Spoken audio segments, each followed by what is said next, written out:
Shingo is a lonely, ugly loser that is stuck in his dead-end office job. But one day, he reincarnates as a noble in the world of sword and magic. The only problem left is that he has so many older brothers that he's basically treated like a poor and ugly peasant. How will Shingo be able to become the strongest magician in the land and live off without any problems? The episode starts with our boy hero standing alone in the middle of a barren wasteland. Fierce men armed with pickaxes look aggressively at him. The boy raises his hand and concentrates, his magic coalescing in his right arm. He then releases the magic beam, destroying the boulders and rocks in front of him, thereby flattening the land.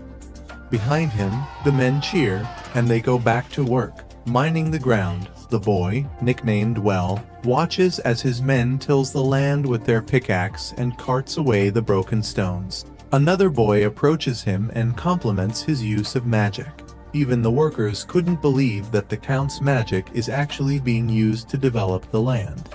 Well smiles and is about to leave, but his butler, Roderick, asks for his assistance in clearing out more land. A few hours later, a tired Well finally teleports back to his house.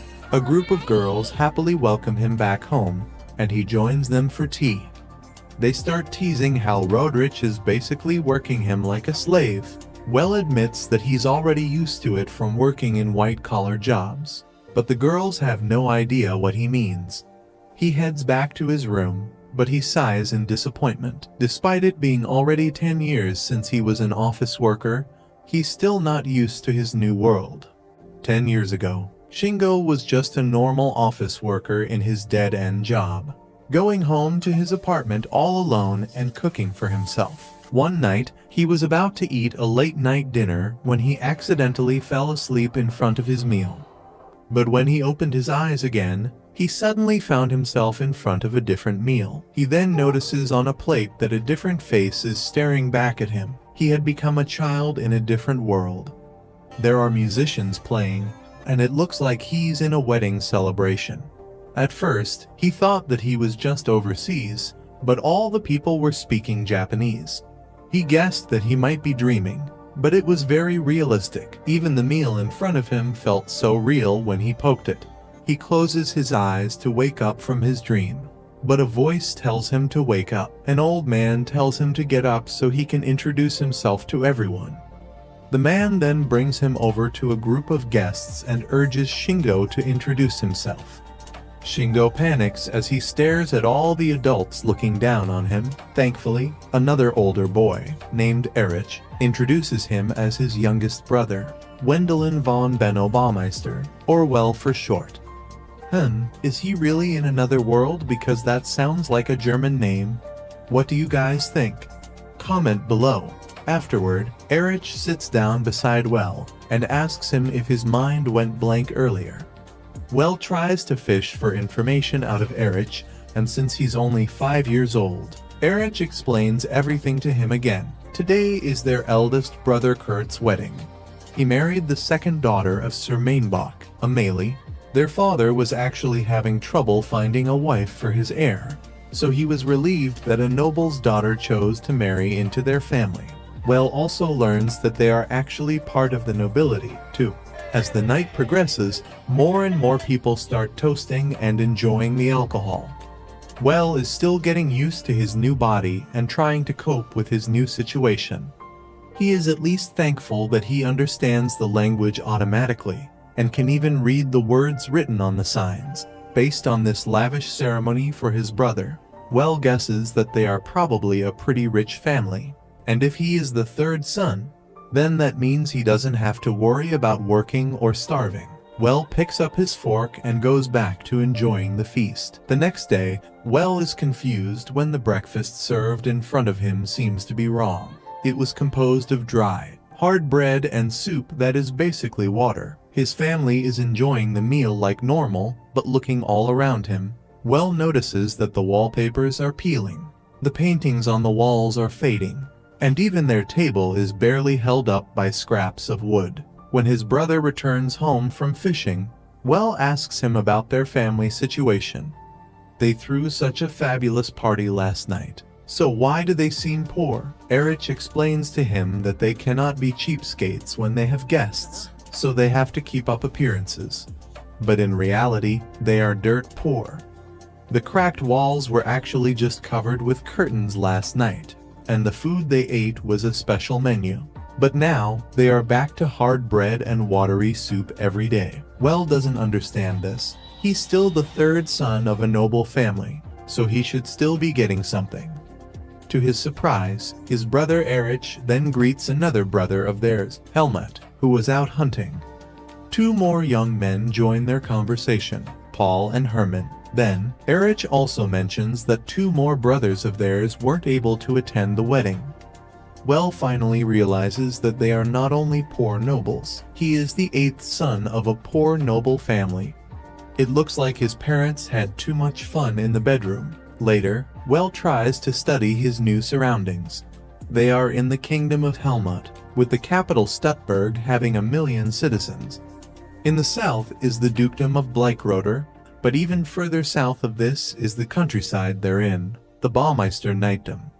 It is a very rural place with only 800 people, and he is the eighth son of the noble family there. Well is getting depressed about his new life. But then he notices his three brothers saying farewell to their mom. He runs to ask them what's happening, so Erich reveals that they are actually leaving. They cannot divide up their lands, so brother Kurt will inherit all of it and brother Hermann will marry into the branch family. As for the others, they would have to start their own life in the capital and cease to be nobles. Erich pats Well in the head and advises him to learn some skills already and stop goofing off. Well sadly waves goodbye to them as his brothers depart. He then heads straight to their family's library to start preparing for his future. Unfortunately, all the books he seems to find are either poetry books or love books. As he was returning the books to the shelf, he accidentally knocked a box off. The box contains a piece of paper and a crystal ball. When Well reads the paper, it explains that the crystal ball is a magic aptitude crystal, which can measure one's magic potential. Well was about to dismiss the paper since magic couldn't be real, but he remembers that he's now in a different world. He continues reading and learns that in 1,000 people, only one person has enough mana to cast magic spells. Well already feels his hope slipping away, but he trudged on. The paper further explains that magic isn't hereditary. Anyone can have the talent to be a great magician, so the crystal can help you find out if you can be one. Well doesn't really believe that he will be that lucky to have magic potential, but he decides that it's worth a try. He puts the crystal ball on the desk and tries to push out his mana into it. However, nothing happens. This is exactly what Well predicted will happen, so he's not really disappointed. But to his surprise, the ball abruptly starts glowing brilliantly with white light. Meanwhile, deep in the forest, a long-haired man feels a disturbance and looks around. Back in the castle, Well is still shocked that the crystal ball actually reacted to him. He picks up the paper and tries to find out what it means. According to the text, the ball will shine like a rainbow if he has a high aptitude for magic. Thus, they advise the user to recommend learning magic through specialized guides. Well starts tearing through the library looking for these guidebooks. However, all he can find are novels, travel guides, and random poetry books. There are no magic books anywhere. His father then arrives at the library looking for Well. Well tries to ask his father if they have any other books, but his father admits that he cannot actually read, so they only have that one room of books. He does ask Well to go to the forest and gather firewood. Later in the forest, Well tries to cast magic with a random stick, but whatever he does, he cannot seem to activate his magic. He slumps to the ground, sad, but a voice suddenly starts talking to him. It was coming from a long-haired man that floated down the sky.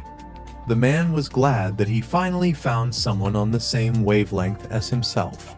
He kneels in front of Well and asks him for his name, but Well shakes in terror and tries to scare him off with his stick.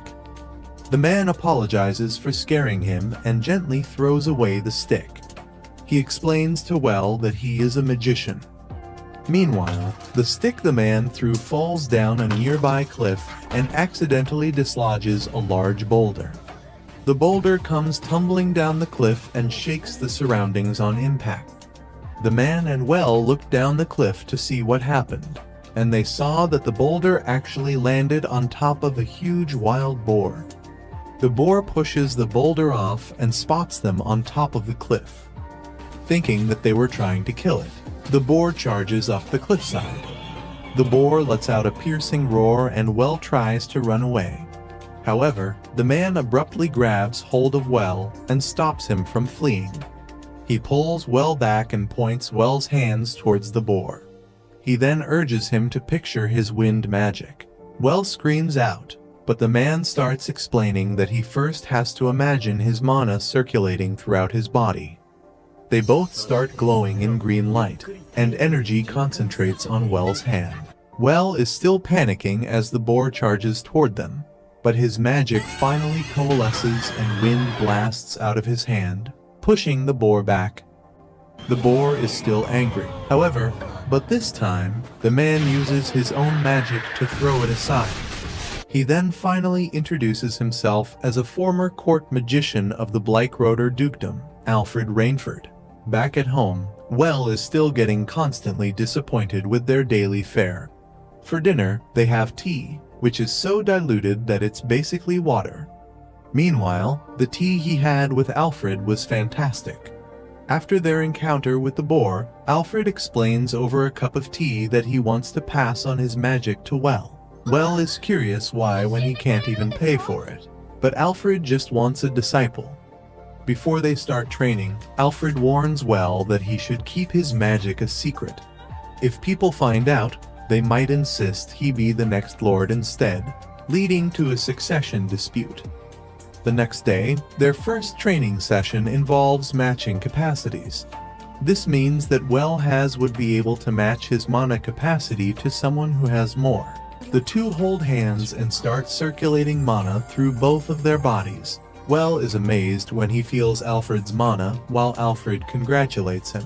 He was worried that Well wouldn't be able to match his mana capacity since capacities are determined at birth. But Well even surpassed his own capacity, and is not even full yet. Back at home, Well's father is looking at the crystal ball in their family library. He is wondering why the crystal ball has moved from its previous location. He remembers that Well was there the other day and he laughs. His heir, Kurt, laughs as well, and they guess that Well probably got depressed upon seeing his lack of magic talent. Meanwhile, Well is actually practicing his fire magic. Alfred applauds him for learning advanced magic, even though a few days have only passed. He also brought along a basket of mountain vegetables since Well has to keep up the illusion that he's just doing chores in the forest. Later that night, their family praises Well for gathering a lot of vegetables. Kurt looks annoyed while their father asks Well where he got a particular vegetable. That vegetable grows only at the other side of the river, so did Well fly across it using magic?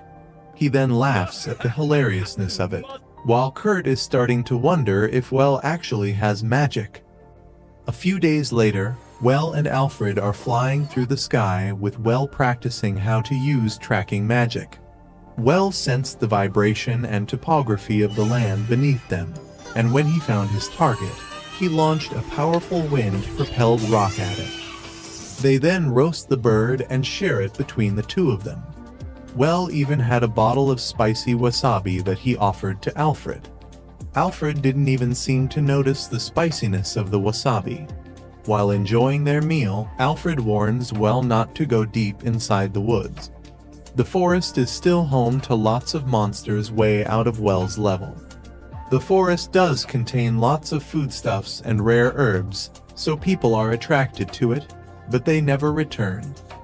After the meal, Well reveals to Alfred that he feels like Kurt is watching him lately. Wherever he goes, Kurt seems to follow and secretly watch him.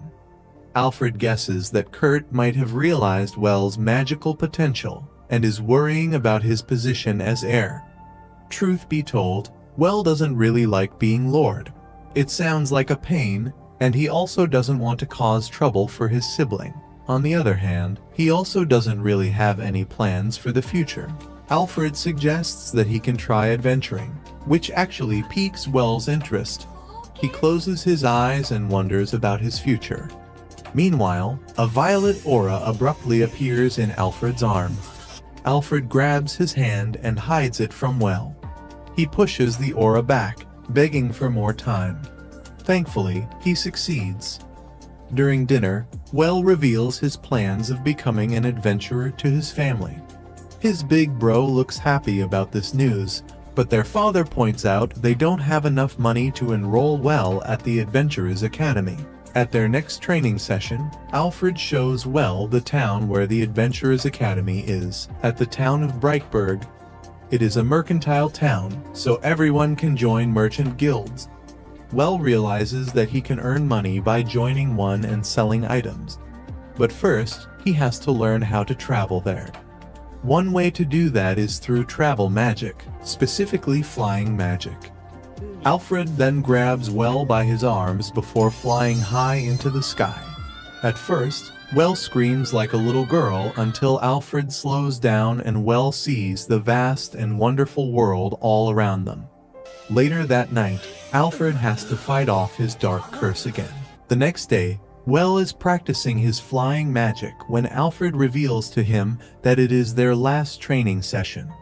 Well tries to ask him to stay because they have only been training together for 2 weeks, but Alfred shuts down his cries. During dinner time, their father shares that a whispering dead was spotted in the forest. This is an undead creature that looks like a human and can even speak to people. Nevertheless, it's already a corpse, so it cannot feel pain. After a few years, this undead will lose its consciousness and become a zombie. Well suddenly remembers how Alfred felt cold to the touch and how he easily ate spicy wasabi. Concerned about his master, Well flies through the dark forest in search of him. The darkness made him tumble into the ground, but he finally meets with Alfred. Well warns him about the undead in the forest and tries to pull him along, but Alfred admits that he is actually the Whispering Dead. 5 years ago, he was accompanying the Duke in search of medicine, but they were attacked by monsters. Alfred fought while the Duke tried to retreat, and in the end, he met his doom when his mana ran out. However, he became an undead because he still has a wish he wants to accomplish. That wish is for him to be able to pass on his magic knowledge. So when he sensed Well's presence, he was overjoyed. He can finally move on. All that Well has to do is pass his final trial. He wants Well to purge him with holy magic. Well tries to protest, but Alfred shows the spreading undeath in his body. He cannot hold on much longer, and he will become a zombie. Alfred starts teaching Well how to use holy magic. When Well starts casting the magic, the black aura surrounding Alfred starts getting purged away and Alfred screams in pain. Nevertheless, he still urges Well to continue. Tears start spilling out of Well's eyes since he doesn't want to say goodbye to his master, but Alfred asks him to remember everything he taught. Well bows and thanks Alfred before finally releasing him from his undead state. Alfred smiles in relief as he slowly fades into the light, and he advises Well to live his life. Well screams his pain and suffering into the night, but he wipes away his tears and smiles. He promises to follow his teacher's last words. A few years later, Well waves goodbye to his mother as he leaves home to accomplish his dream of becoming an adventurer. The Adventurer Academy is lively and full of noises from students sparring together. In one classroom, newly enrolled pupils are introducing themselves. A blue-haired chick introduces herself as Louise, while a pink-haired girl introduces herself as Ina. After Well introduces himself, their teacher hands out papers for them to fill out. This is the bane of all students, a group work. They would have to make a party with other students. During dinner, Well feels so lonely already since no one ever sat next to him. On a nearby table, Louise and Ina are gossiping about him. Well was the only scholarship student of their batch. Another boy, a blonde named Erwin, shares that Well's magic power is so high that even the instructor gave up on teaching him. If anyone was able to get on a party with him, their whole academy life would be a breeze. That is actually why everyone seems to be already starting at Well, and is afraid to come near him. Thankfully, Erwin already has a plan. They guess that Well is always alone because he's busy appraising them. That's why if they all team up, with Erwin being the best swordsman, Louise the best martial artist, and Ina the best spearwoman, they can entice Well to join their group. Meanwhile, Well still has no idea what the others think about him. He decides to make friends by sharing his condiments. But his plan was interrupted when a group of students loudly confronted Erwin's group. They announced that Well would join their group, the Axe Trios, and not theirs. Meanwhile, Well has no idea what they are talking about, and he just gets jealous how the others are all so close already. So he sits back down sadly. In their next class, their teachers assign them to go hunting. Well is excited to form a party with others, but he soon sees everyone already in their own groups. On the next table, Louise wonders if they should invite Well, but Erwin shuts her down because they might disappoint Well if they are too hasty. They misunderstood Well's solo party as a challenge for them to capture more creatures if they want to join his level. A few hours later, the students present their prey to the instructor. Erwin's group is pretty confident since they caught 3 whole boars. When Well enters, he pulls out a magic bag given to him by Alfred and starts pulling out various animals. Soon, he filled up the whole table. Seeing his strength, the Axe Trio gives up on making Well their party members since he's clearly out of their league. The others also see this and leave the room. Meanwhile, Well, who is suffering from success, is receiving the bounty from his kills. He was about to invite everyone to join him for a meal, but when Bro turned around, no one was there. That night, Erwin is sharing his woes to the girls. Since they were all not the eldest children, they were treated as disposable. The worst thing is that when they awakened their powers, they became more up than their family. Thus, their parents and siblings avoided them due to embarrassment. They are getting angry that their dreams are getting trampled on just because they were born late. They decide not to give up and make Well recognize them. The next day, Erwin and the girls delve deep into the forest, but they immediately get surrounded by wolves. Thankfully, Well is hunting nearby and senses them with his tracking magic. He might become their friends if he saves them, so he quickly zooms toward the scene. Erwin, Louise, and Ina are doing their best fighting off the wolves, but their superior numbers are proving too much to handle. Erwin gets injured, and more wolves jump at them. But Well finally arrives. With one spell, rock spikes quickly fill up the area, flinging the wolves back and protecting the guys within. Later, they apologize to Well for the trouble and explain that they just wanted to make him recognize them. Well was confused, but the others further admit that the magic Well used is truly SS-Rank, and he is in a whole other world than them. Thus, they are giving up on forming a party. Well was about to stop them, but their instructor barges in and happily announces that they are all invited by the Duke for a party. Their classroom was abuzz with their invitation to such a prestigious army. However, one party pooper guesses that they were all probably invited because the Duke is trying to get in contact with their great mage classmate. Well overhears this and gets sad that they all think so lowly of themselves. The only ones who didn't care were Erwin and the girls, who were already planning on what to wear. At the party, their classmates' guess was proven true when Duke Blyckroder ignored the others and went straight to talk to Well. The Duke introduces himself as Amadeus and greets Well. He invites Well for a private discussion, but to the shock of everyone, Well also invites Louise, Ina, and Erwin with the justification that they are his party members. Inside the Duke's mansion, Duke Amadeus introduces Well to his current court magician, Brantag Ringstadt. He is also Alfred's former teacher.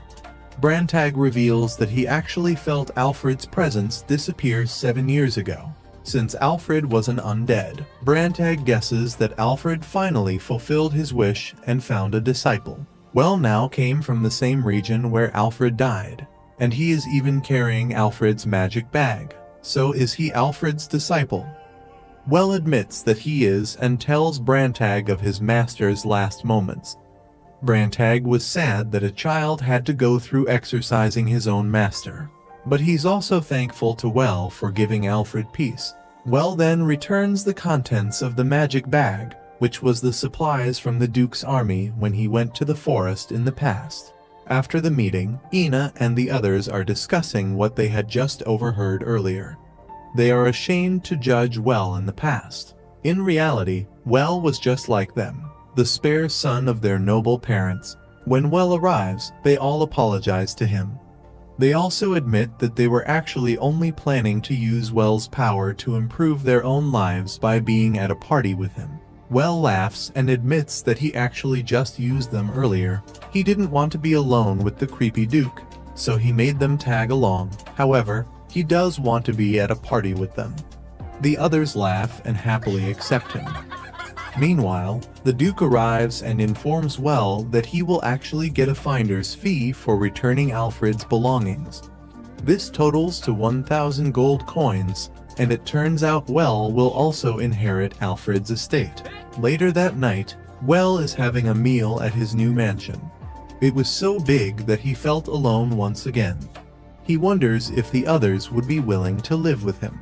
Well and his friends are in a magic airship flying in the sky on the way to the capital. They are on their way to attend his brother Erich's wedding. Louise was so excited that she's already wearing her most flamboyant outfit, ready to riz her way into becoming a noble's employee. She is hoping to attract any nobles who might hire her as a retainer. Erich is marrying into the Brandt family, so there should be nobles around. Meanwhile, Erwin is busily clutching a pole, not to dance, but because he doesn't trust a flying ship not to fall from the sky. Brantag, who is acting as their guide to the capital, assures them that a magic airship would never fall out of the sky. Unfortunately for him, he spoke too soon, as dark clouds abruptly filled the sky.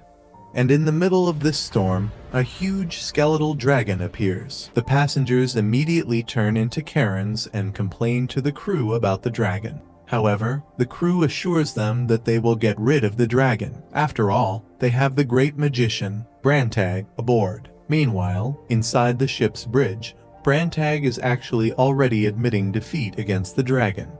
He cannot beat an undead dragon because he cannot use holy magic to purge it. However, he does know someone who can. He then turns to Well. Well tries to reject them, but Brantag peer pressures him to do it. Well uses flight magic to approach the skeletal dragon, which quickly breathes out dark miasma at him. He is unscathed thanks to a timely placed barrier, but the trees underneath them all rotted away. As for the airship, Brantag is maintaining a large barrier around it to protect the passengers from the battle. Well starts casting holy magic, but the dragon notices them and charges in for an attack. What ensues next is a game of cat and mouse as Well flies to dodge the dragon's claws. Thankfully, he manages to finish his spell and casts it on the dragon. The dragon tries to retaliate, but Well's magic strikes through its acid breath and hits it directly. The dragon didn't want to die alone. I mean, who does?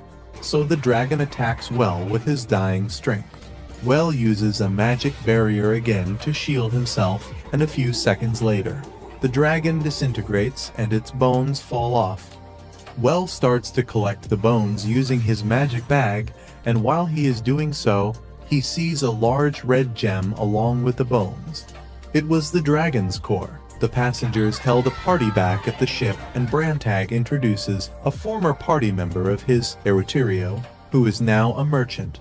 The next morning, everyone is still sloshed from the party last night, while Well and his friends are already looking towards the horizon, where the capital city of Strutberg awaits. After they disembark, Brantag gives them the slip, leaving them in the acre of Eriterio. This was just in time because the king's knights had just arrived. They thank Well for slaying the dragon and invites him to the palace. His friends ditch him at the palace doors, and Well was left with Eroterio to meet the king. Thankfully, the king just grants Well the 6th rank of baronet as a reward.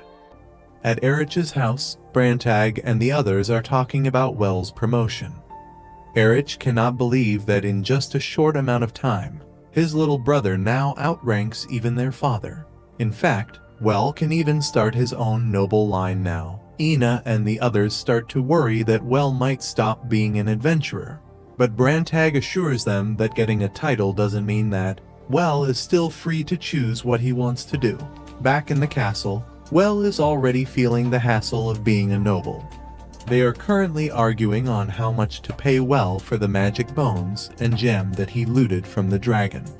Cardinal Hohenheim came to Well's rescue and urged the nobles to just compromise on the price. Meanwhile, Eroterio is explaining to Well that the Cardinal and Lord Marshal Edgar are just trying to curry favor from Well to make him side with the church or the military. The sun was already setting when Well was permitted to go home.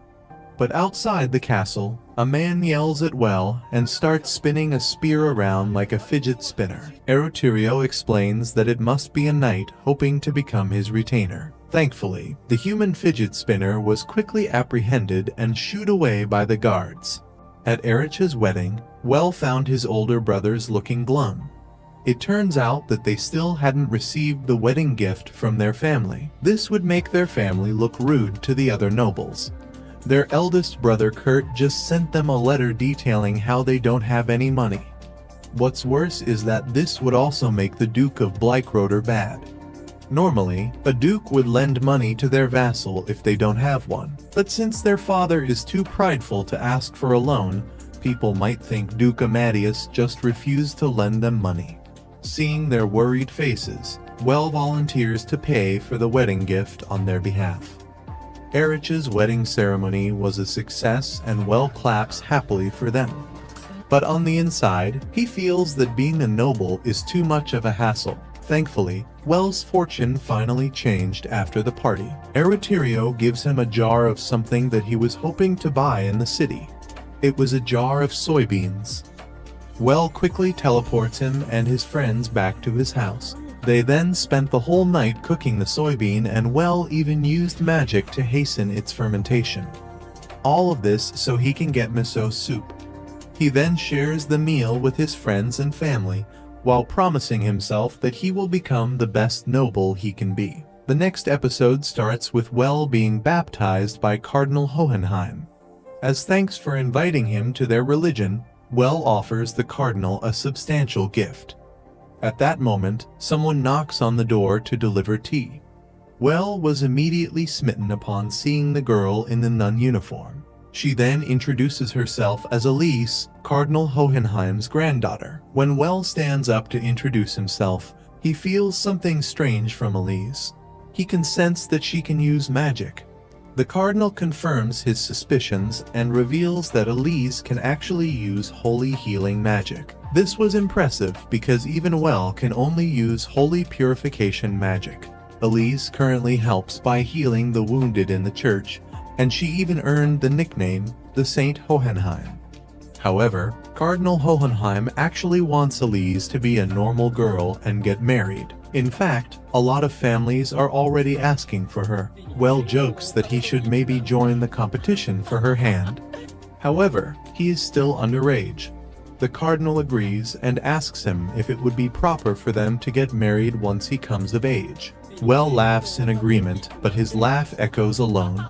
Thus, Well was engaged a few minutes after meeting Elise.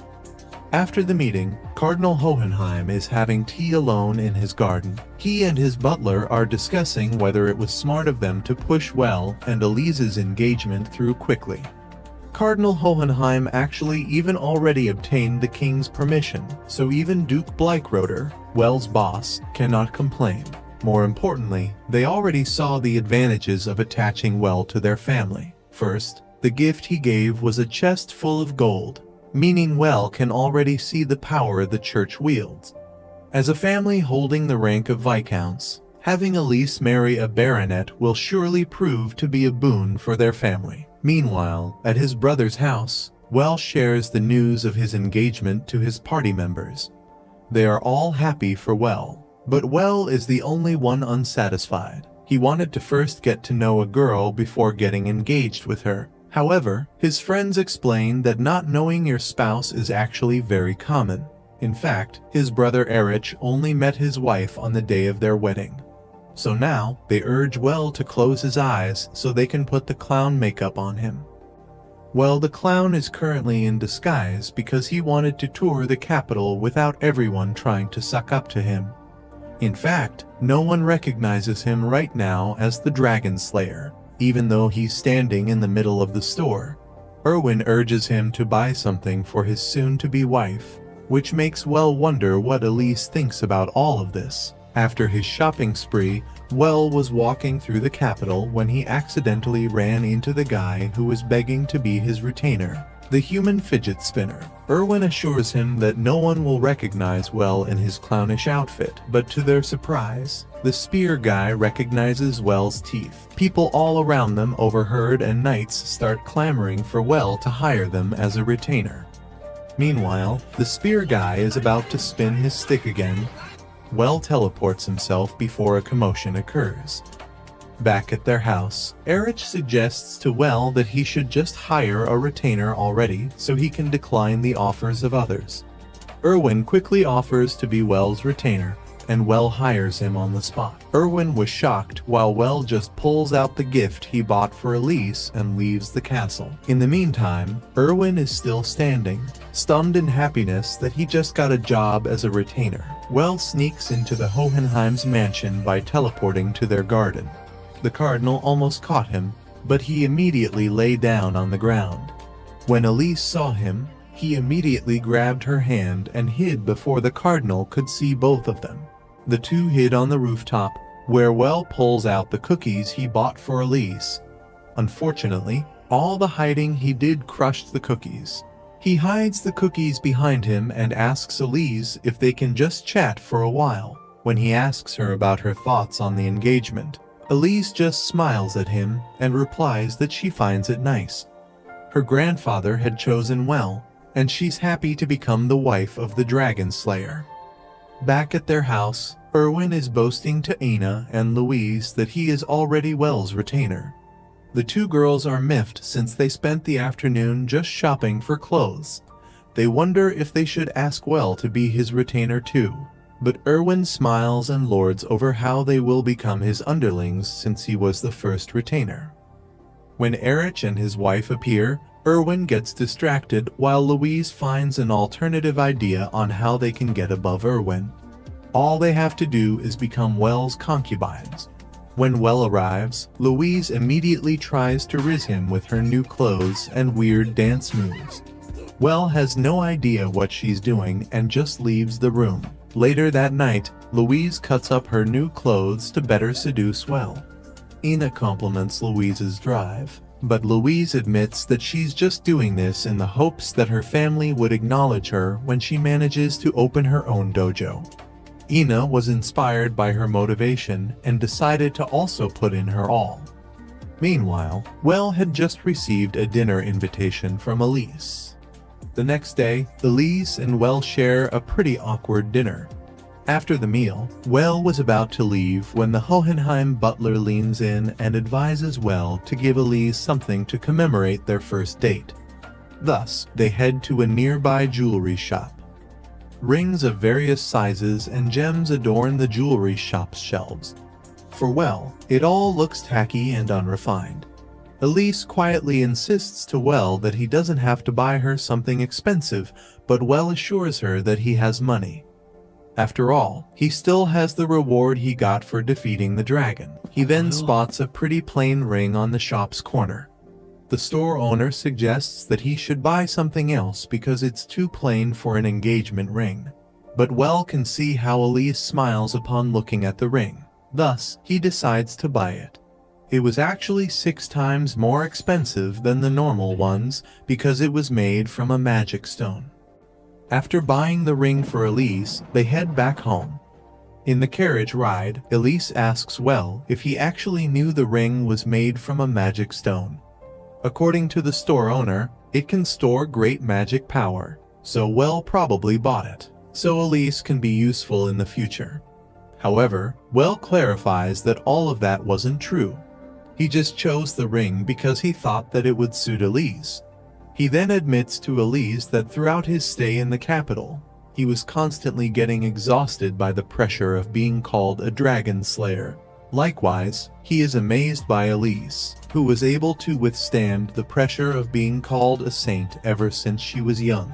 He then starts putting magic on the ring, and it bathes the carriage in red light. It then creates an illusion of starlight all around them. Amazing Well. Meanwhile, Elise just stares at Well, touched by the heartfelt conversation they just had. Later that night, Cardinal Hohenheim asks their butler his opinion of Well. The butler admits that Well seems to be a hard-to-discern person. However, he did notice that unlike other men who treated Elise like a saint, Well just treated her like a normal young girl. Erwin, Louise, and Ina are enjoying their stay in the capital. Erwin asks the girl how their plan to seduce Well is going, but the girls insist they are in no rush. Well is already busy with Elise in the capital, so they will just seduce him when they return to Breitberg. To their horror, Elise suddenly arrives. Thankfully, she didn't overhear what they were just talking about. Erwin informs her that Well was summoned to the palace. However, Elise wasn't there to meet up with Well, but to actually meet up with them. She wants to ask them what kind of man Well is. Meanwhile, at the palace, the king had just asked Well to slay another dragon. Since he's still technically a noble under the king's rulership, Well has no choice but to agree. The Knight Commander explains to Well and Brantag their most recent expedition. They plan to develop the nearby Palkenia Prairie to resolve the capital's food shortages. Unfortunately, that prairie is the territory of an ancient dragon named Gregorland, since only mages can withstand a dragon's breath. They want to enlist Well and Brantag's aid in driving away the dragon. Well is unsure if two mages can defeat an ancient dragon, but the king has an additional man for the job. A muscular man barges into the room and happily greets them all. He then kneels in front of the king and fiercely declares that the three of them will go to the Palkenia Prairie at once and vanquish the dragon. He is the palace magician, Armstrong. Despite looking like a warrior, he is actually a very strong mage. The three then depart, flying through the sky towards the prairie. Armstrong is on the lead, surprising Well with his speed. They are currently headed toward the military garrison on the border of Palkenia Prairie. From there, they will finish out a strategy and prepare everything they need before facing the dragon. Back at Erich's place, Erich updates the others regarding Well's new mission. It turns out that Well wasn't sent there just to get rid of the dragon. Once the dragon's gone, the monsters living in the prairie might come out in force and attack the nearby towns. So Well will also have to exterminate them all. He will even be allowed to raise a temporary army to do it. The others ask why a landed noble with an actual army wasn't the one assigned to the mission. But it turns out there was a political reason for it. If another landed noble did it, they might ask for the land. But since Well is just a noble of the robe, they can just reward him with medals and money while the royal family keeps all the land. Meanwhile, they hear a commotion outside their estate's gates. A group of knights is still gathering outside, wanting to be Well's retainer. Leading them is the human fidget spinner, still spinning his spear around. They will be the ones who will make up Well's temporary army. Erwin already pities the one who will lead the ragtag group of knights, but Erich explains that Erwin will actually be the one who will do it. Since Well is in the field, his retainer, Erwin, would have to take up the role. Erwin tries to reject the position, but the others assure him that he will do fine. Thus, Erwin spent the next few days marching the army towards Palkenia Prairie. Their temporary army consists of a noble's child or a masterless retainer, all hoping to earn some glory in the battlefield and rise their rank in society. During the night, Erwin shares his tent with his party members. The girls are actually also getting anxious since this would be their debut battle. Thankfully, they only have to fight against normal monsters compared to Well, whose debut battle was against the skeletal dragon. Another person then shows up to join the campaign. It was Elise, since she can use healing magic. They were ordered to help in the campaign. She asks them where Well is, so Erwin explains that Well is actually camping out near the dragon's den. When dawn arrives, they will start killing it. When dawn arrives, Well, Brantag, and Armstrong look down on the dragon's den. It was in a large crater filled with weird-looking claw-like rocks. The ground then starts shaking as the dragon wakes up from its sleep. The rocks fracture into pieces, revealing the green dragon underneath. The dragon releases an otherworldly roar, signaling the start of the battle. Armstrong quickly casts his armor spell, adorning himself in steel plate armor and armed with a large hammer. He then jumps into the sky to where the dragon is flying and slams his hammer into its head. Well was amazed at Armstrong's strength. Armstrong is using magic that converts his magic power into physical power. On top of that, his armor's defensive strength is much greater than their normal magic barrier. When Armstrong throws the dragon back into the ground, Brantag warns Well that he should get ready. Armstrong wrestles the dragon into the ground, making Well wonder why they even need him in the first place.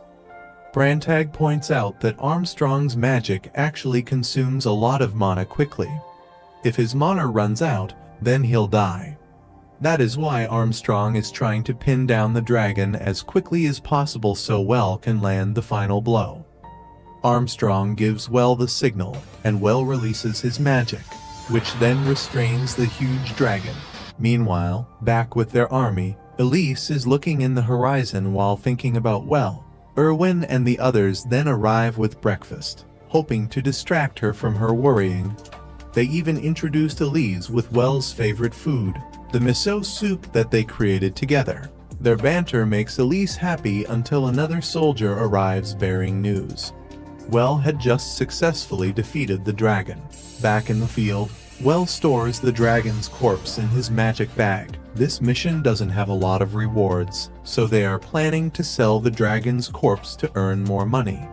However, Armstrong and Brantag warn Well that the hardest part is still to come. After all, Alfred himself wasn't defeated by a strong enemy, but by the sheer number of monsters. A few hours later, Elise is at camp, busily doing all she can to help in healing the wounded. There are so many monsters that wounded soldiers from the front lines keep coming in. The soldiers even say that the only reason they are holding the line is due to the mages. Elise overhears their conversation, and her worry for Well deepens. However, she has to focus on doing her part. She spends the whole night healing everyone she can. She even used the magic stored in her ring that Well gave her. After a while, she sits down to take a break. The knight in front notices her and asks her if she's really engaged with the Dragon Slayer. Elise asks the knight if Well is actually safe in the front lines, but the knight assures her that Well isn't only okay. He's the only reason why they are winning the fight. The knight remarks that heroes like Well are truly above normal people like them. His words make Elise remember the conversation she had with Well. Well didn't actually like being called a hero due to the pressure it comes with. She feels sad for Well's sacrifice since Well is still working hard pretending to be their hero. Elise decides to stay by his side and do her part as the Saint Hohenheim. She spends the whole night healing everyone, and when her mana ran out, she even asks another medic for some medical supplies she can use to mend wounds the old-fashioned way. Thankfully, a soldier soon arrives, shouting out that they have won. Unfortunately, they need a rescue team since Sir Baumeister was injured. Elise panics and runs toward the injured soldiers. She calls out to Well, but when she passes by the group of soldiers, it turns out that the injured person is actually one of Well's brothers. A voice then calls out to her, and it was Well, looking concerned but happy to see her. Elise was filled with so much relief that all her stress comes rushing in all at once and she faints. When Elise woke up, Well was there waiting by his side. Well tells Elise that he heard on the front lines how she healed up every wounded sent back.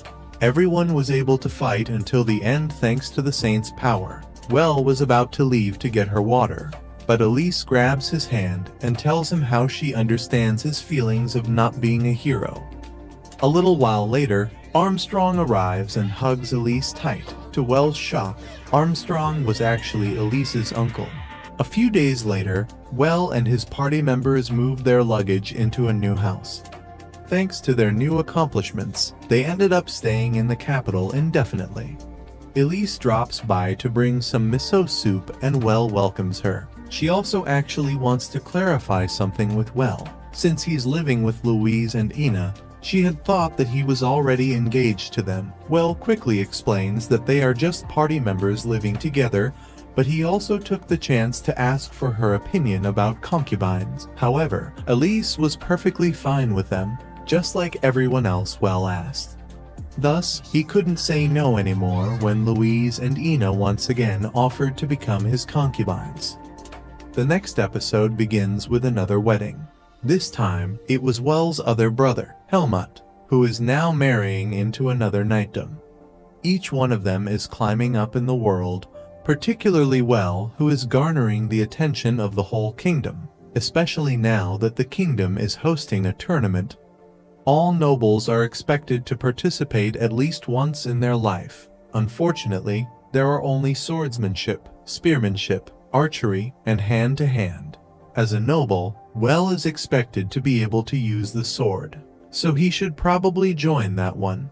Well wonders if he could enhance his body with magic, just like Armstrong, but Erich warns him that any form of magic is not allowed. Every morning, Louise, Ina, and Erwin go on their morning run. Erwin always complains to the girls how unfair it is that they use magic to enhance themselves. How he wished he also had enough magic power to do that. Meanwhile, they notice Well flying overhead, looking serious and heading somewhere. Later, Brantag stops over to inform the girls that they are also being ordered to join the tournament by Duke Amadeus. They would have to put up a fight worthy of a noble's daughter. The two girls quickly stood up and left the room. They have to train how to fight without using magic in preparation for the tournament. Meanwhile, Erwin just continues lazing about on the sofa. Even if he gets defeated in the tournament, he has nothing to lose. However, Brantag points out that if he doesn't train himself, the others might see him as a liability in their party and kick him out. During dinner, Well shares the news that the past tournament winner, Warren, is opting to withdraw from the tournament to allow others to shine. This means that it would be a little bit easier for them to earn glory in the tournament. However, he also asks for the others' permission to add Elise to their party. The others readily agree, since Elise's healing magic would surely be a boon for their party. Meanwhile, Erwin feels anxious with his own position in the party. Thus, he loudly proclaims to everyone that he will win the tournament and not get left behind. The next day, Erwin gives his full effort during their jogs, leaving the two girls behind. Meanwhile, an almost dying Well tries to catch up to them. They also did pull-ups and weapons training, with Well failing to control his own sword. Even when the sun goes down, the three still continue with their training, while Well is already sick in bed from exhaustion. Erwin ended up training so much that his hand bleeds from holding his sword, and yet, he still continues swinging. The girls are starting to think that maybe Erwin can actually win the whole tournament. Unfortunately, they then received some bad news regarding the tournament. It turns out that Warren was ordered by the king to join the tournament and act as a hurdle for the youths to overcome. Erwin was saddened by this news, and he headed to his room. The girls try to cheer him on, and they insist that even if Erwin doesn't win, that would be okay. However, insists that someone like him, a person with no magic, needs to produce results. The girls wouldn't understand his feelings because they have magic. Ina and Louise were hurt by his words, and they quietly left. The next morning, Erwin tries asking Well if he's going to kick him out of the party if he doesn't win the tournament. However, Well was stressing about something else. It turns out that Elise is also getting anxious about joining their party. Unlike them, she hasn't trained physically at all. Erwin realizes that everyone is actually dealing with their own insecurities, so he heads outside and apologizes to the girls. On the day of the tournament, everyone heads to the arena and gets ready. Elise even arrives bearing a lunchbox for all of them to enjoy after their fights. For Well's first match, he unexpectedly meets up with his biggest adversary already, Warren, the Knight Commander and the past tournament winner. Well pulls out his sword and hardens his resolve. But when the bell rings signaling the start of the duel, Warren blitzes his way forward and slams the hilt of his sword to Well's stomach, knocking him out instantly. When he wakes up, he joins the others for tea while his team members fight in their own rounds. With each win, Erwin climbs up the ranks in the swordsmanship division, Ina in the spearmanship division, and Louise in the hand-to-hand combat division. Unfortunately, Louise met her end in the semifinal round of the preliminaries. Brantag commends her efforts since she managed to get a rude ranking despite her magic fist style being a disadvantage on duels prohibiting magic. As for Ina, she managed to reach the final preliminaries of the spearmanship division and shockingly, her next opponent is the human fidget spinner. He gets excited upon seeing Ina because this means Well might be watching and seeing his performance. At the start of the duel, Bro stepped forward and started thrusting into Ina. Ina tries to counterattack, but Bro blocks her spear with his own. He then uses his signature fidget spinner move and disarms Ina. Ina reports her loss to the others and informs them that the human fidget spinner is actually pretty strong. His name is Rodrich, and being from a merchant family, he is also knowledgeable with accounting and the laws. However, she notices that Well wasn't listening. He had fallen asleep, since he was actually the one who prepared all the foods Elise brought today. Meanwhile, Erwin had just won his semifinal round. Unfortunately, he received a pretty deep wound in his shoulder, and to make matters worse, his next opponent is none other than the Knight Commander, Warren himself. The girls patch up Erwin's wounds while an official urges him to forfeit the next round. His wounds are too serious for him to continue. However, Erwin has already made up his mind to finish and win the whole thing. The girls reveal that they actually know what Brantag said to Erwin. Erwin points out that Brantag is just telling the truth, that he might become a liability. However, the girls show him their lunchbox and the food that Well prepared. That is proof that Well would probably never kick them out of their party. Erwin takes a bite out of himself and stands up. As a member of Well's party, he doesn't want to retreat against a foe. A few days later, Erwin and Ina started training under Warren's guidance. As for Louise, she invites Well to train with her and her master. They have to prepare as much as they can for the next 2 years in preparation for them becoming adults and proper adventurers. To Well's shock, it turns out that Louise's master is actually Armstrong. Well realizes that he might actually become a musclehead like them, but he happily joins their training. 3 years later, in the countryside of the Baumeister Knightdom, Well's family is trying in vain to improve their land. Kurt was reviewing some tax documents when his wife arrived bearing news. Visitors had arrived from the capital. Kurt was surprised that visitors came from such a faraway place, but he gets annoyed when he learns the topic of what they came about, his brother Well. At the castle, the visitor hands Kurt a letter from the capital's auditor. Kurt dismissively hands the letter to his wife and guesses that it's probably just another request to join Well's family. Kurt angrily tells the visitor that he doesn't care how famous Well becomes. However, his wife suddenly cries out after reading the letter. It turns out that Well had died after exploring an ancient ruin. A few days earlier, Well had successfully become a full-fledged adult and a licensed adventurer. He was so excited because in the past, he was always pressured by his noble obligations. But now, he is finally free to adventure where he likes. As their first mission, Brantag gives them a request from the king to explore some ancient ruins. It looks like Well is still the king's errand boy after all. Well's party heads into the dungeon with Brantag acting as their party advisor. Brantag warns them that adventurers were actually already sent to survey the ruins, but none of them returned. The guild then sent some veteran adventurers to check up on the earlier teams, but they also never returned. Thus, the guild came to the conclusion that there must be a dragon in the ancient ruins, and who better to defeat a dragon but the dragon slayer Well himself.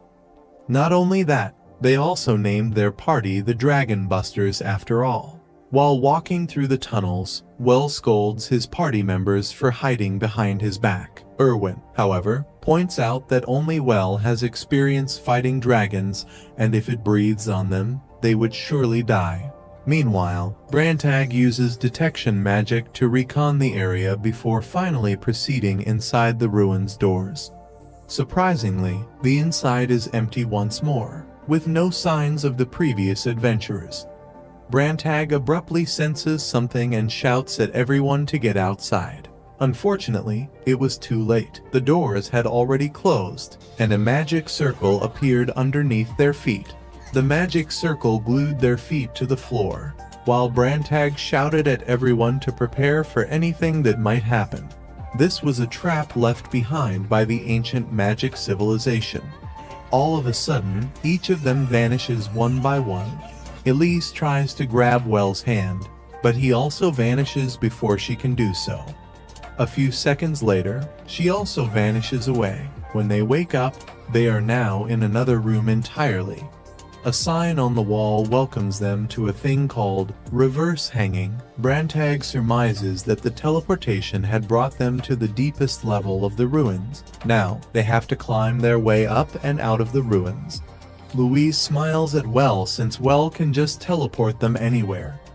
However, Well sadly informs them that for his teleportation spell to work, he has to have complete awareness of his destination and his current location. Unfortunately for them, they have no idea where they are right now, so he cannot just teleport them out of the way. The only thing they can do is to climb the stairs. They climb up to the next level of the ruins. Elise clings to Well's cloak in a hurry, so Well gives her a smile, reassuring her. When they enter a room at that level, the door behind them abruptly closes and the soldier golems inside slowly awakens. Well was about to unleash his magic, but the others stopped him. They have no idea how many floors they have to climb, so it would be wise if they conserve Well's magic. The three warriors destroy the golems with their sword, spear, and fists. Meanwhile, Brantag and Well support them with magic to prevent them from being overwhelmed. After the fight, Elise heals their wounds. Ina spots skeletons lining the room's walls, and Brantag guesses that they must be the previous adventurers. When they head to the next stairs, it was also full of soldier golems. Thus, they went back into action, with Well giving one last sad look to the adventurers and wondering how much longer before they could escape. In the outside world, the king and Armstrong are starting to worry about Well's party. It has been 5 days without news, and other nobles are starting to say that Well is probably dead. In fact, the nobles are gossiping happily about Baron Baumeister's demise. When Cardinal Hohenheim passes by, they express their worry about his granddaughter, but Cardinal Hohenheim assures them that Well and Elise are still alive. When the Cardinal turns around the corner, he bumps into Lord Commissioner Ruckner. They can then hear the nobles laughing from the corridor, and they wonder who is spreading the rumors of Well's death in the first place. Unbeknownst to them, the person spreading the rumor is actually the Lord Commissioner's own brother, Baron Ruckner. who is the current castle auditor. He also orders his men to send a letter to Kurt informing them of Well's death and hoping that his sons would inherit Well's title. This is all part of his convoluted plot to replace his own brother as the Lord Commissioner. Back in the ruins, everyone is haggard from the 5 days of non-stop fighting.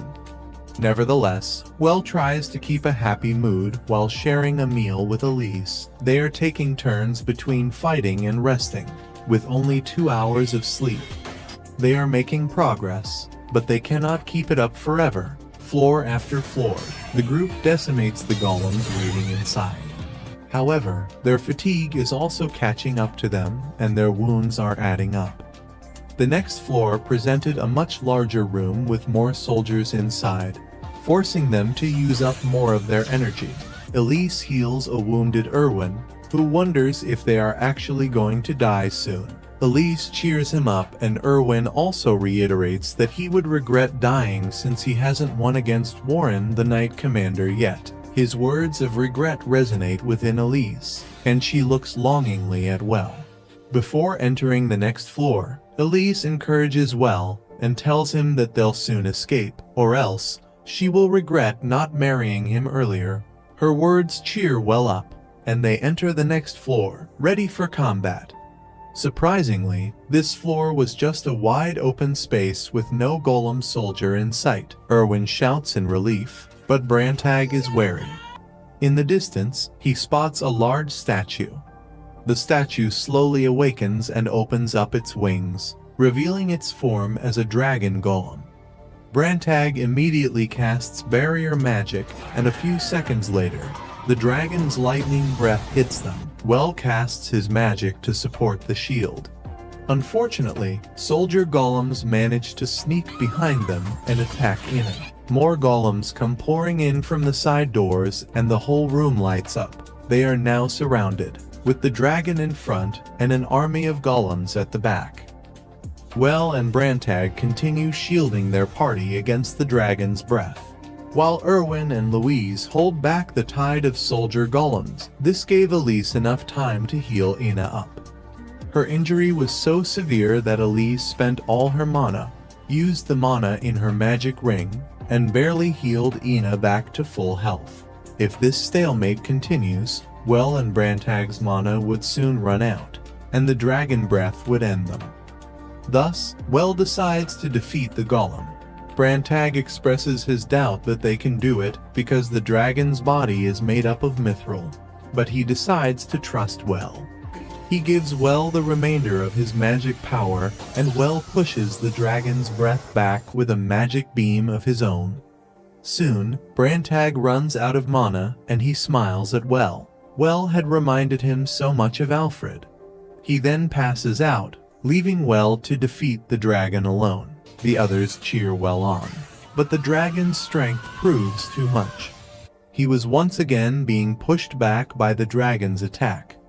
Feeling his consciousness fading, Well apologizes to everyone. However, Elise suddenly tells him that she'll be casting the magic, Miracle Light. In one quick movement, she kisses Well in the lips before passing out. Well catches her, and he can feel his magic increasing exponentially. His attack comes rushing back out in full force and finally hits the dragon, who slumps down on the ground dead. His death causes all the other golems in the room to shut down, allowing the others to rescue the now unconscious Well and Elise. A few hours later, Well is slowly waking up to see Louise and Ina talking about the fight earlier. Miracle Light is a healing spell used to restore stamina, but it can also restore mana in special circumstances. However, it doesn't require a kiss, so they probably guess that Elise took that chance to get some sugar. After all, she would probably regret dying without kissing the man she loves. When Well and Elise wake up, they meet up with Brantag, who is studying this new location they're in. He had learned that the creator of this place was a mage famous for creating tons of magic items. He probably created everything to test people if they are worthy. Worthy of what? They will soon find out. Erwin and the others call out to them that they have found something really incredible. It was a huge shipyard with ancient airships, the very same airship that their current kingdom uses as a core to power their new airship. Not only that, Erwin presses a button and one of the walls of the warehouse opens up. They can finally escape the ancient ruins. For their discovery of 7 ancient airships, the ancient shipyard, the magic stones that power them, the soldier golems, the dragon golems, and research documents accompanying them. Each member of Well's party will be awarded 2 million gold coins. This would mean that none of them would ever have to worry about money ever again.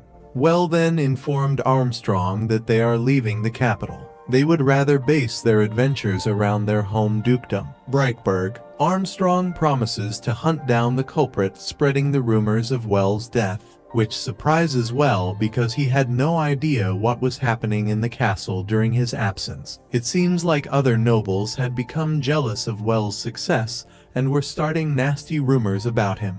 Ina chimes in that they are actually also being harassed due to their close relationship with Well. And now they are receiving 2 million gold, which will surely attract more and more unwanted attention towards them. She was actually hoping to use the guild's system of disputing the division of reward.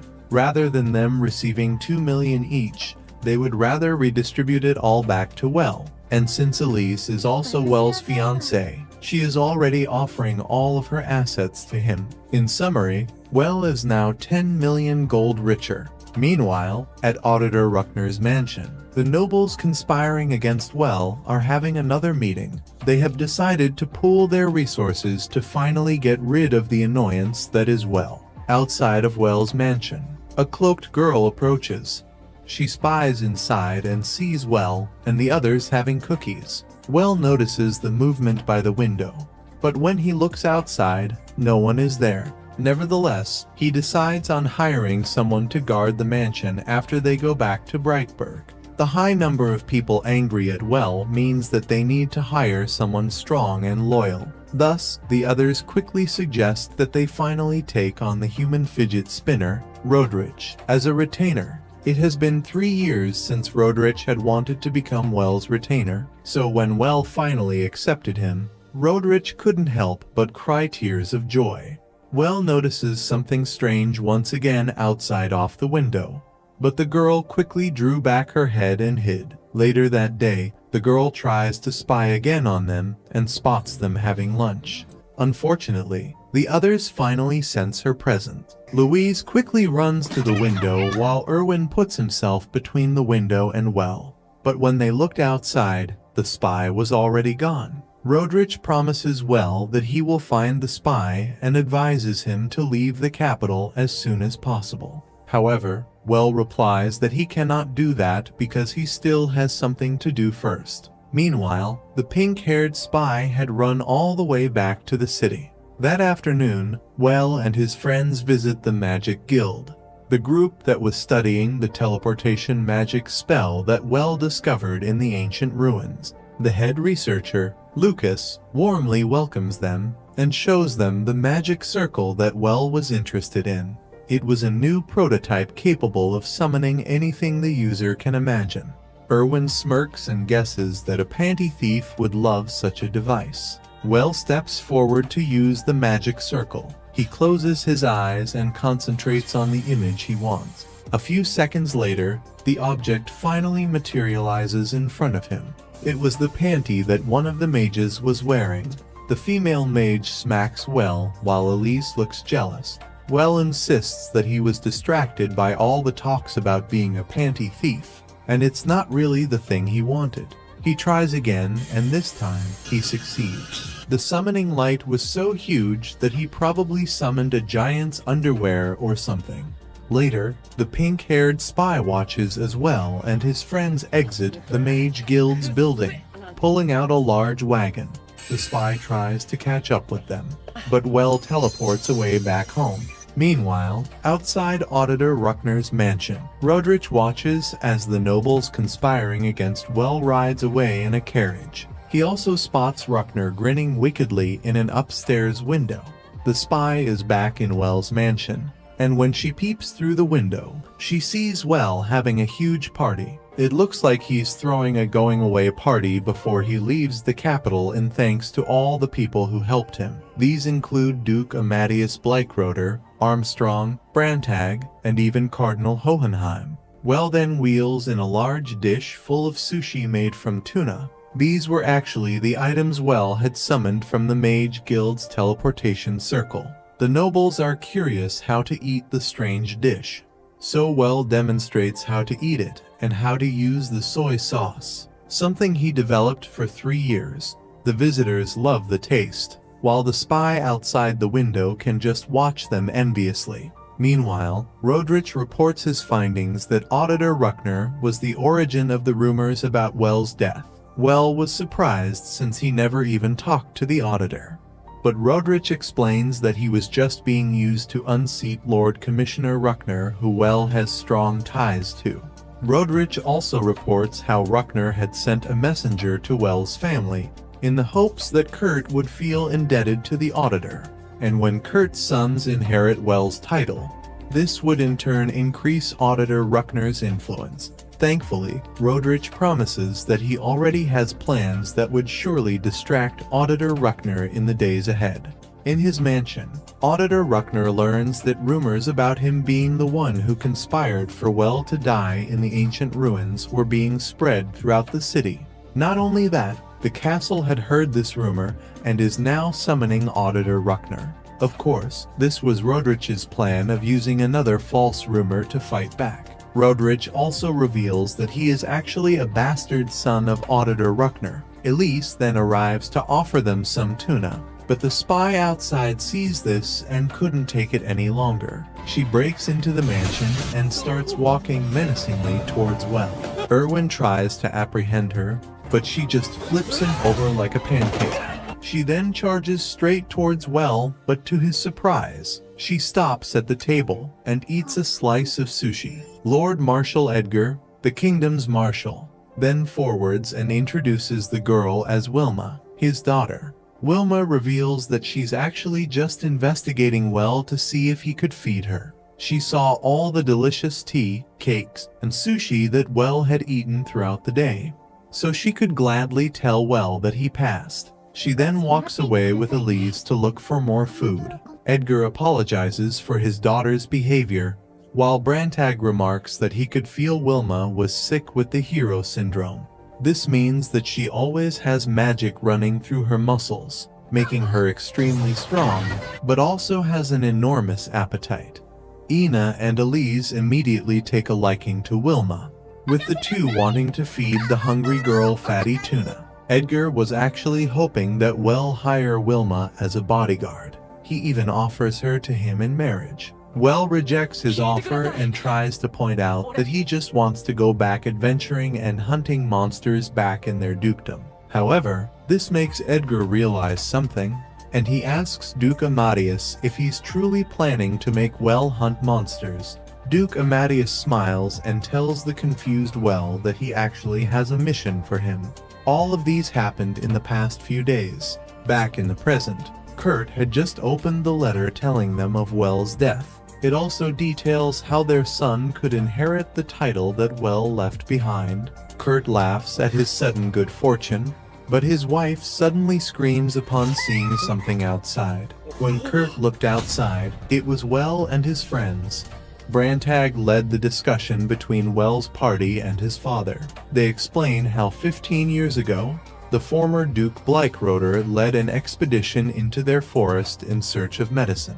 Unfortunately, this expedition resulted in the death of 2,000 soldiers. The corpses of those fallen had now become zombies, and the current Duke, Duke Amadeus, had just hired Well to purify them. What they want now is to discuss the handling of the monsters. Since the enchanted forest is under Baumeister territory, they would get a percentage of the sales from the raw materials obtained. The village chief, Klaus, chimes in that the normal percentage is 30%, but Kurt demands that this be raised to 50%. This was absurd, and Brantag even explains that they are willing to return any recovered items of the Baumeister soldiers to them. Herman, the second brother, tries to plead to Kurt that they should be reasonable with the percentage, but Kurt was adamant. He reasons out that their soldiers didn't have many items, so they probably wouldn't get much. Moreover, they already held funerals for them. Elise remarks that any funerals won't give true peace to the dead unless their corpses are purified. As such, she is willing to conduct the funerals again after their mission succeeds. Kurt snobs her and asks her if she's actually just after the money from church donations. Fed up with his attitude, Erwin slams his hand on the table. Well quickly jumps in and tries to mediate between the two parties. However, Well's other friends point out that they are here to negotiate with the Lord, not with his heir. Kurt was about to argue back again, but thankfully, we were all saved by the loud grumbling of Wilma's stomach. It looks like she wants some of the famous Baumeister watery soup. That night, Kurt held a separate meeting with the men of their territory. The men are actually happy at the thought of their sons and brothers being finally given peace and purified. But Kurt insists that Well is just there for a job. He is not coming home. Bro is really insecure about his position. Meanwhile, those left in the castle are having dinner.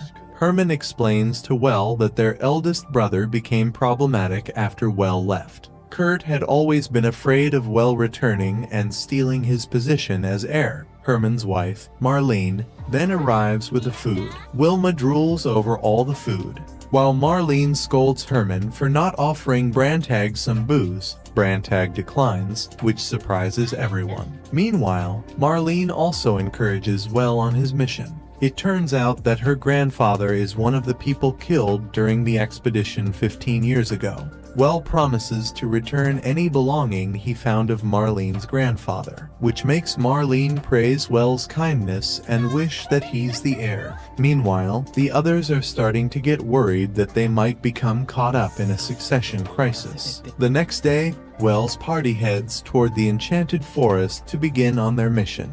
They start slinging insults to the undead. Despite being zombies, the undead knows when they were being insulted and starts coming out in droves. The zombies seem to have brought a red filter, as everything suddenly turned red. Upon the zombies' arrival, Elise pulls out a magic circle and, together with Well, starts casting magic.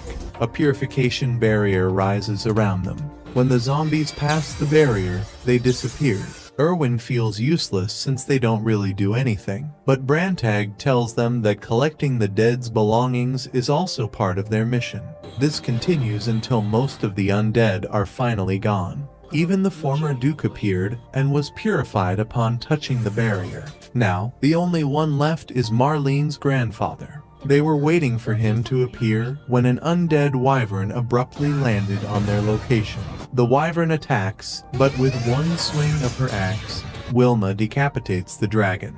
The purification magic then starts kicking in. Meanwhile, more and more undead animals are appearing. The party jumps into action and kills all of them. A few hours later, everyone is tired, and their purification magic disappears. Unfortunately, Marlene's grandfather is fashionably late and chose this moment to appear. Well approaches the undead, and to their shock, the undead talk. The undead had evolved into a lick. He asks them about his granddaughter, so Well explains that she is well. Not Well the main character, but well as in she is doing fine. The undead then drops his sword and allows Elise to peacefully purify him. After the success of their mission, they brought all the undead's belongings back to their families. The townsmen thank Well, but Kurt suddenly arrives to give an announcement. He orders the people to hand over all the collected armor and swords. The townspeople were reluctant because they were hoping to bury the armors since they couldn't bury their actual loved ones. But Kurt insists that their territory lacks the metal needed to cultivate their land. To satisfy both sides, Well summons a large block of iron and gives it to Kurt. Kurt was annoyed, but since Well would be leaving after his mission, he just walked away. Duke Amadeus promises Well that they would identify the owners of the rest of the belongings. Well was relieved that the mission is finally over, which means he can finally leave the conflict that is his family life. Unfortunately, the Duke orders him to remain on standby. As Well and his party leave, Duke Amadeus and Lord Commissioner Ruckner watch them. Their plan is still ongoing. When they returned, the village chief asked them if they wanted to join the funeral the next day. Elise leads the ceremony, while the townsmen further get angry at Kurt for not even attending his own people's funeral. A grand dinner was held at the town in remembrance of the fallen, and the townspeople offered Well some wine. Well refuses and insists they offer it to Brantag, but Brantag already refused earlier, which seemed strange to Well. He then spots Kurt's wife, Amalie, and her sons giving their respect to the dead. Her sons were starstruck upon meeting Well, and they asked him for some of his stories. Ina and Louise put on a show narrating Well's accomplishments, while Well offers them some homemade candies afterward. The celebration had ended, and it was late at night when the village chief met up with Well again. He quietly approaches Well and asks him to become the territory's heir. Well was surprised, but the village chief insists that this is what everyone wants, and they would have no future under Kurt. Well tells him that he just wants to be an adventurer, but the village chief points out that he can just leave a retainer like Rodrich to handle the day-to-day responsibilities. This way, Well can still go on adventures while also being their lord. Brantag abruptly appears and also informs Well that this is also the wishes of the royal family. Brantag reveals to Well the full details of the king's plan. It turns out that the crown had wanted to develop the southern part of the kingdom for several years already. Unfortunately, this had never been accomplished, since the lords of these lands had all been ordinary people for generations, and now the latest heir is both ordinary and a pain to deal with. They also cannot just order his father to step down because every lord in the country would get angry since they might be next. That was when the crown implemented their latest plan. They sent Well back to his family to provoke his brother into action. Then, they would make their father retire early to take responsibility for his heir's actions. This would pave the way for Well to become the lord, who is now much more famous with the peasants for his mission of purifying their dead loved ones. Brantag never even drank any liquor to ensure that Well would be safe despite his brother's scheming. Moreover, all the reward money Well has been receiving is actually in preparation for him developing the land. The next morning, Well shares the crown's plot with his party members. They were surprised that Well is agonizing over the decision, since Well usually just follows the king's orders. However, they soon understand when they see Well playing with his nephews. If Well agreed to become lord, these kids would lose their future as nobles. Unfortunately, they never noticed that the village chief was eavesdropping on their conversation. That evening, a commotion interrupts Well's dinner. The townspeople had arrived wanting to talk to their lord and petition him to put Well as the heir. Herman tries to make the townspeople see reason, but the townspeople insist that they aren't afraid of any punishments. They plead for Well to make the decision before he leaves tomorrow. Well was confused since he didn't make any plans to leave. Meanwhile, Brantag notices that the village chief is watching them from the bushes. He confronts him and warns him that the crown doesn't like citizens interrupting with their own plans. The village chief accedes to his warning and walks away. However, he also warns Brantag to be careful around Kurt's wife, Lady Amalie. His truth rings true since at that time, Lady Amalie is actually watching the confrontation outside from her window. Amalie also overhears Kurt talking to the few citizens he is close to. She witnesses how Kurt basically orders those who commit treason against him be punished severely. The following morning, Well is still thinking deeply on what he should do. He also learns from Brantag that if he ever accepts the position, Kurt wouldn't be exiled, but be permanently silenced to avoid complications. In his next meeting with Kurt, Well tries once again to make some compromises. He asks Kurt for some undeveloped land when he becomes lord. In return, Well promises to help him rank up and even provide funds. This way, everyone's lives would improve and their whole family even advances. Kurt would still get to inherit all the lands they currently possess, while Well would have to take over the undeveloped land. Kurt was disgusted by his offer. He assumes that Well just wants to swindle him and steadily steal away his authority. He also orders Well to leave. Outside, Well bumps into Amelie. Well admits to her that his compromise wouldn't make anyone happy, but it was the best way to avoid hurting anyone. Now, he doesn't know what to do anymore. Amelie sees his suffering and reveals that she doesn't care about anything as long as her children are safe. In fact, even now she is trying to make them closer to Well so Well wouldn't take away their nobility. Well thanks her for the conversation and leaves. Back at his place, Well tells his friends that he will accept the position of Lord. However, he won't let anyone die, so he asks them for their help. Everyone smiles at him and assures him that they will always be on his side. The next day, each one of them opens up a bazaar in town, with Well selling homemade condiments, Louise selling clothes, Ina with handcrafts, and Erwin with weapons. The townsfolk immediately flock to buy their wares. Kurt's supporters get frustrated since Well was stealing all of their customers, and they quickly express their complaint to Kurt. They ask Kurt if they should just kill Well, but Kurt quickly shuts them down.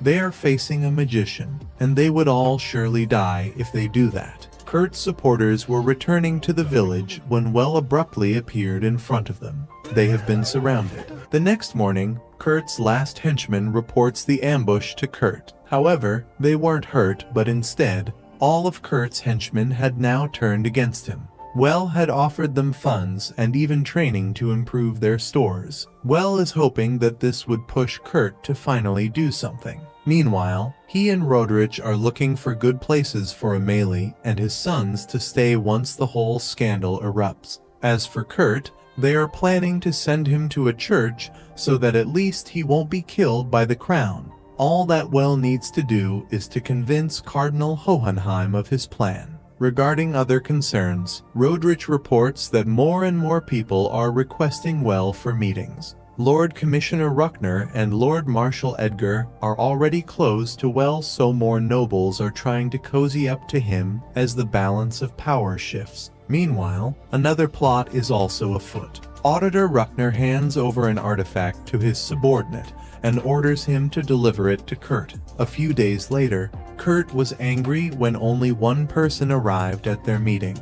Everyone else now supports Well, and the last person admits that he actually also received an offer from Well to train in the capital. He quickly exits the room, leaving Kurt in despair, left with no choice. Kurt takes his knife and prepares himself to kill Well. However, a voice asks him if that would be enough. It was the auditor's subordinate. The auditor's subordinate then gives him an artifact and explains that it's a magic item called the Dragon's Flute. After handing over the artifact, the auditor's subordinate apologizes to Kurt for giving him mistaken information regarding Well's death. As an apology, they are giving him the artifact without any monetary payment. All they want in exchange is that they favor them during the negotiations for the undeveloped land. Kurt smiles and happily agrees. A few days later, Brantag senses Kurt arriving alone at the forest. They had left rumors of Well entering the forest alone,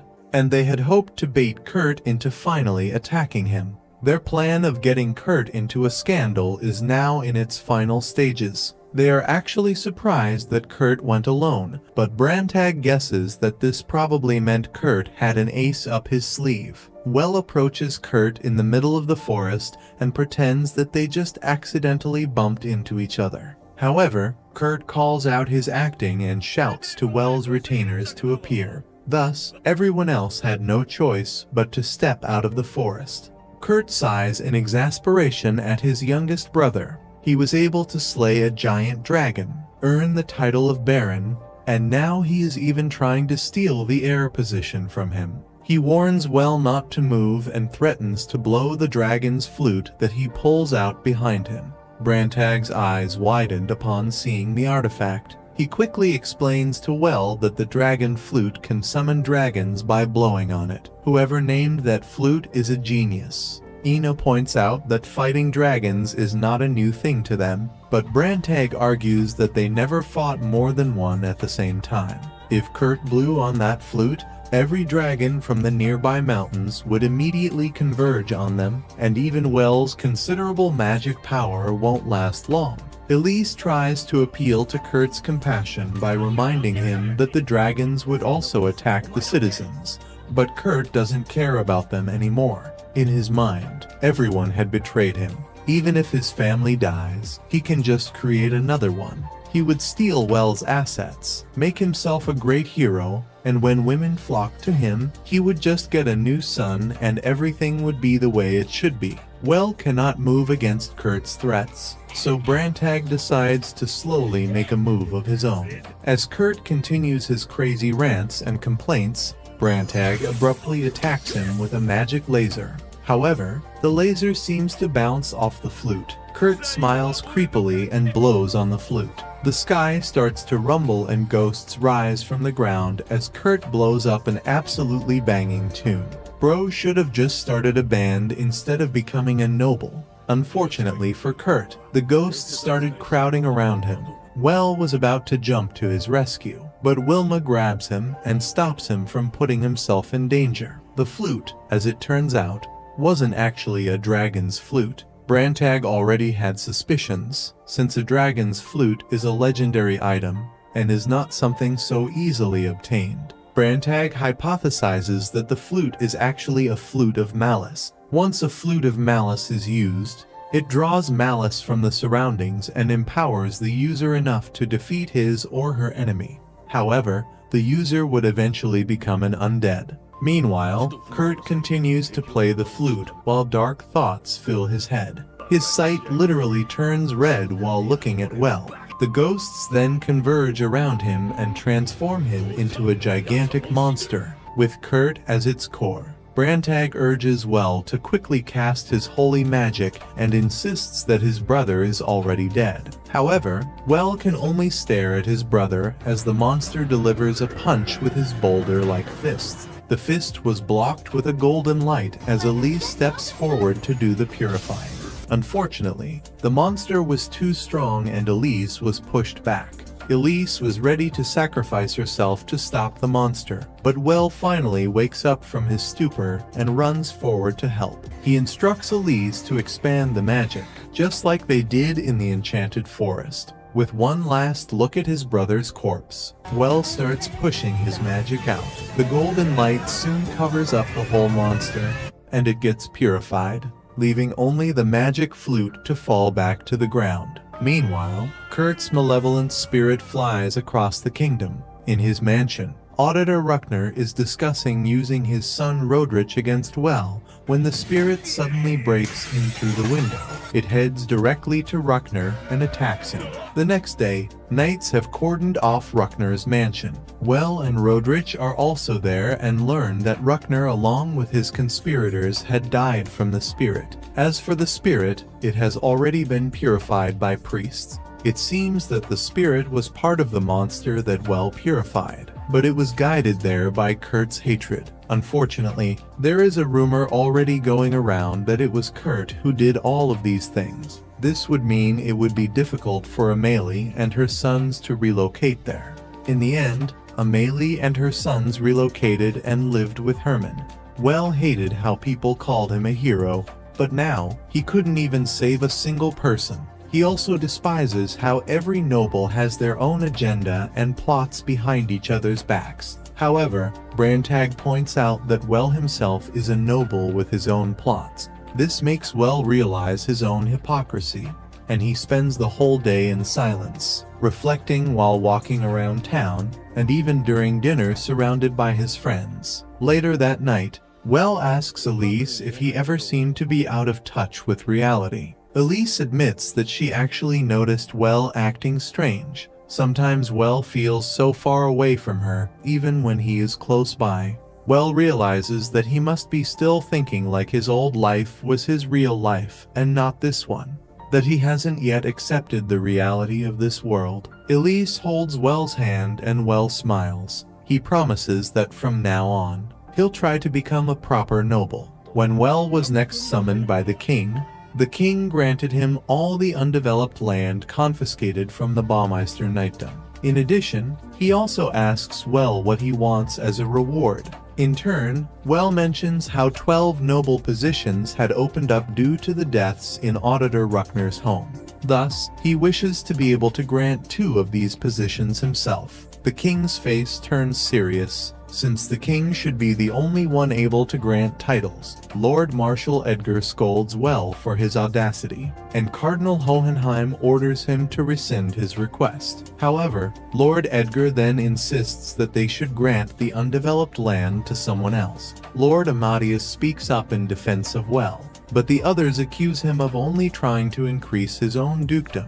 The nobles start arguing once more until Armstrong shouts at them to be quiet. He then instructs Well to rescind his request too, since he clearly disturbed the peace of the palace. Instead, Armstrong petitions the king to grant him a portion of the undeveloped land himself. The king finally takes control of the conversation and rejects Armstrong's offer. He instead reiterates that Well would be the one to develop these lands. Meanwhile, Armstrong secretly winks at Well. His plan to help Well worked. This proves that Armstrong isn't only Armstrong, but Armsmart as well. Thus, the king grants Well the right to bestow 2 noble titles as well as increase his rank to Count, and everyone claps. Later, the king smiles while complimenting how smart Well had become. He commends the acting of everyone but scolds Armstrong for being too obvious. Armstrong boisterously laughs. It looks like the king had been able to see through all of their plots.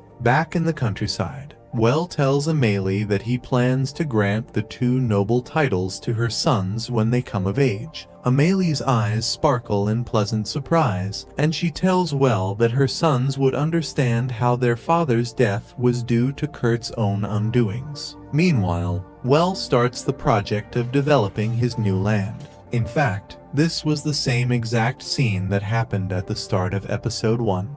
They planned to clear more lands, especially for the church that Cardinal Hohenheim sponsored, and the facilities that Lord Commissioner Ruckner, Lord Marshal Edgar, and Duke Amadeus are planning to build. These are all in exchange for their support and help in getting Well the right to grant the 2 noble titles earlier. However, they wouldn't be able to intervene in one special thing. Well pulls out a blueprint, and in it is drawn the plans for a whole miso and soy sauce workshop. The others soon start arriving with their own requests for the day, making Well confused but happy with his new busy noble life. That night, Well happily shares a meal with his friends, and he realizes that being the 8th son wasn't so bad after all.